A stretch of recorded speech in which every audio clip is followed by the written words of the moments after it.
wabarakatuh. Halo semuanya, perkenalkan, nama saya Sofia Nur Fitrianingsih, biasa dipanggil Sofia. Saya dari kelas manajemen D, angkatan 2021 dengan nomor NIM 160. Di sini saya akan menjelaskan tentang Pancasila sebagai sistem filsafat. Sebelum kita lanjut, ini ada 6 poin yang akan kita bahas pada sesi selanjutnya.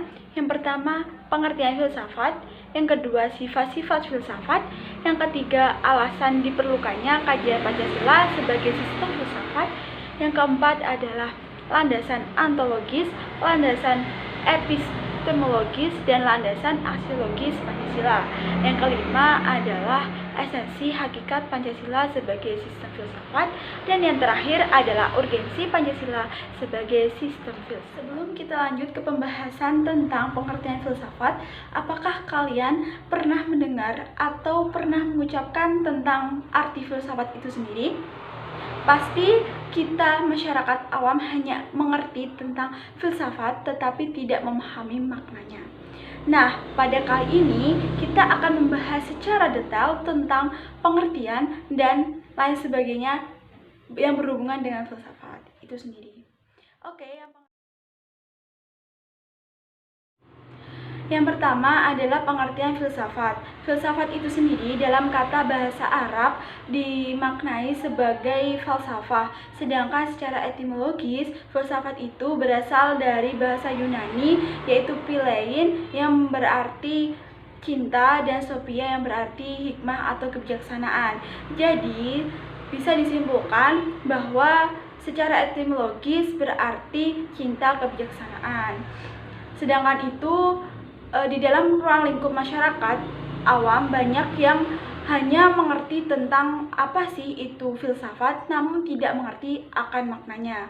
Nah, pengertian filsafat berdasarkan watak dan fungsinya yang dikemukakan oleh Smith, Nolan, dan Titus adalah sebagai berikut. Ada 5 poin di sini yang mencakup informal, formal, komprehensif, analisis linguistik, dan aktual fundamental. Yang pertama adalah informal, yaitu filsafat adalah sekumpulan sikap dan kepercayaan terhadap kehidupan dan alam yang biasanya diterima secara kritis, teman-teman. Yang kedua adalah formal. Formal adalah filsafat yang suatu proses kritik atau pemikiran terhadap kepercayaan dan sikap yang sangat dijunjung tinggi. Yang ketiga adalah komprehensif, yaitu filsafat adalah usaha untuk mendapatkan gambaran keseluruhan, yaitu keseluruhan yang berlaku di suatu negara tersebut. Dan yang keempat adalah analitik linguistik yang mempunyai arti, yaitu filsafat adalah analisa logis dari bahasa serta penjelasan tentang arti kata dan konsep, lebih mengacu pada upaya melakukan dan klarifikasi, yaitu menjelaskan arti istilah dan pemakaian bahasa dalam berbagai bidang kehidupan.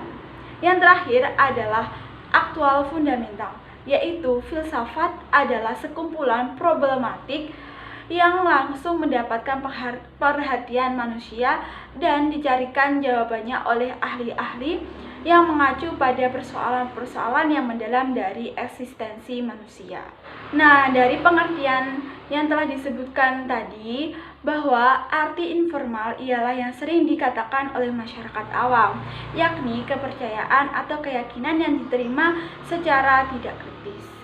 Bisa kalian lihat pada gambar di samping, yaitu adalah patung dari Insinyur Soekarno yang sedang duduk di taman rumah pengasingan di Ende, yang menggambarkan ia sedang memikirkan dan merenungkan masa depan bangsa Indonesia, yang hasil dari pemikiran dan perenungan tersebut menciptakan sebuah dasar negara, yaitu Pancasila.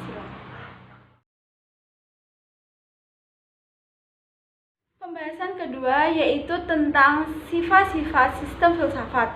Di sini ada 4 sifat, yaitu yang pertama adalah bersifat koheren, yang kedua adalah bersifat menyeluruh, yang ketiga adalah bersifat mendasar, yang keempat adalah bersifat spekulatif.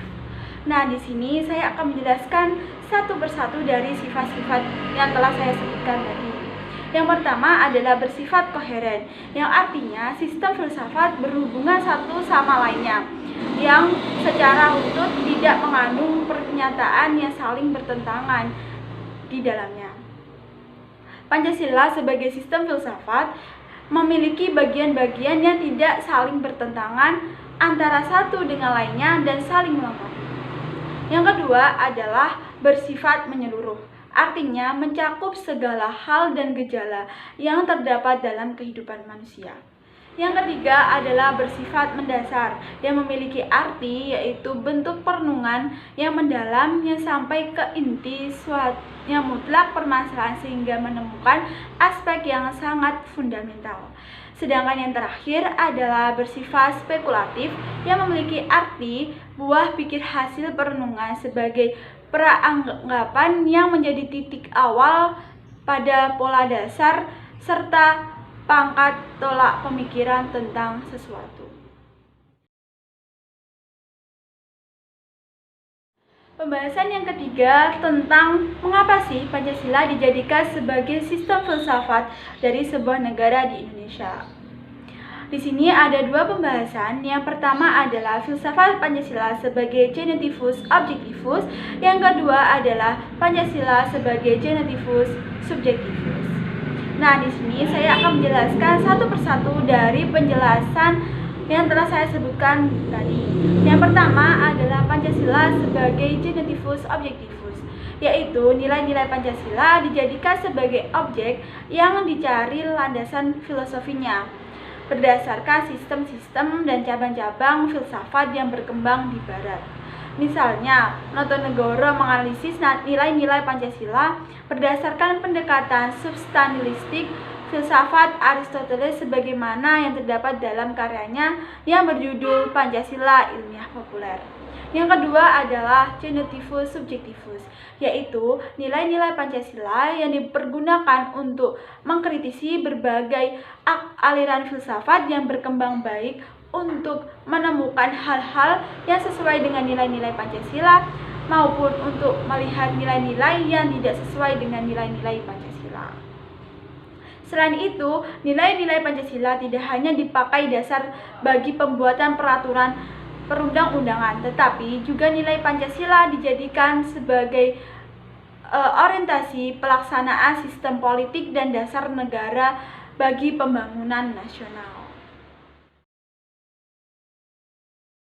Yang keempat adalah tentang landasan-landasan yang ada di sistem filsafat Pancasila. Yang pertama adalah landasan ontologis, yang kedua adalah landasan epistemologis, dan yang ketiga adalah landasan aksiologis.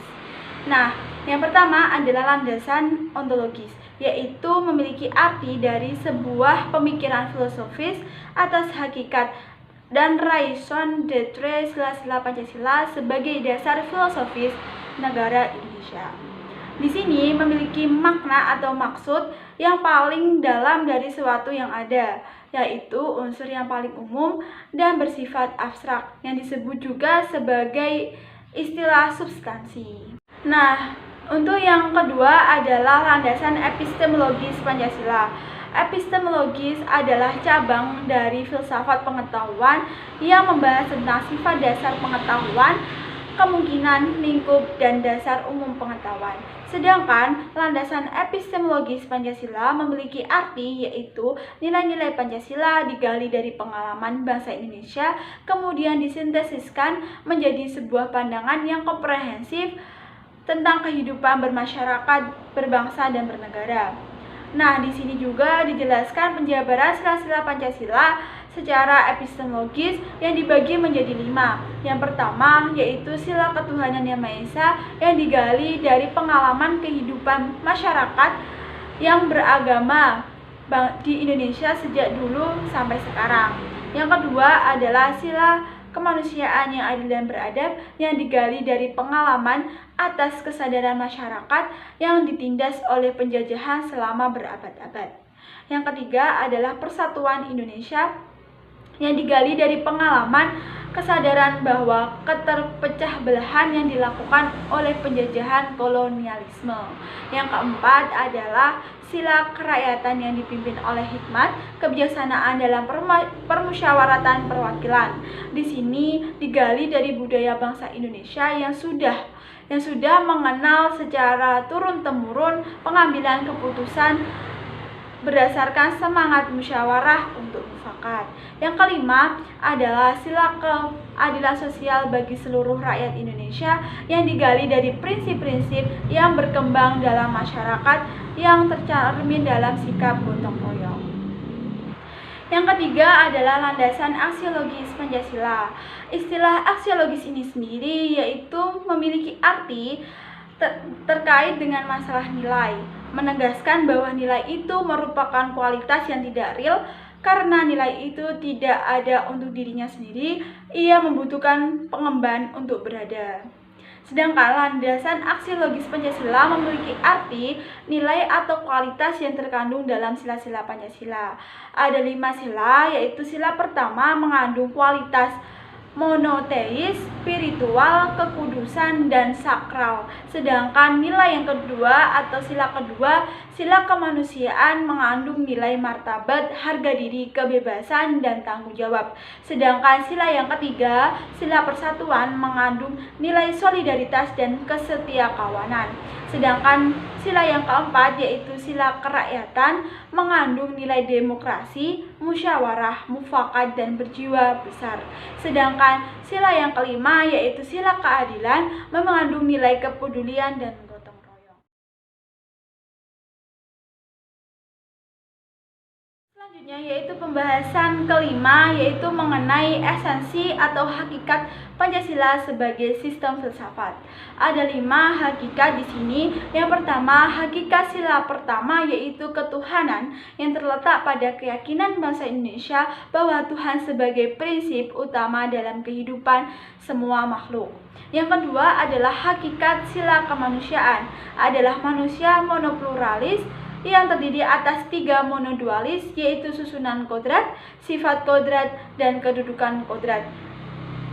Yang ketiga adalah hakikat sila persatuan terkait dengan semangat kebangsaan, rasa kebangsaan yang terwujud dalam bentuk cinta tanah air. Dan yang keempat adalah hakikat sila kerakyatan yang terletak pada prinsip musyawarah, artinya keputusan yang diambil lebih didasarkan atas semangat musyawarah untuk mufakat, bukan membenarkan begitu saja pendapat mayoritas tanpa peduli pendapat minoritas.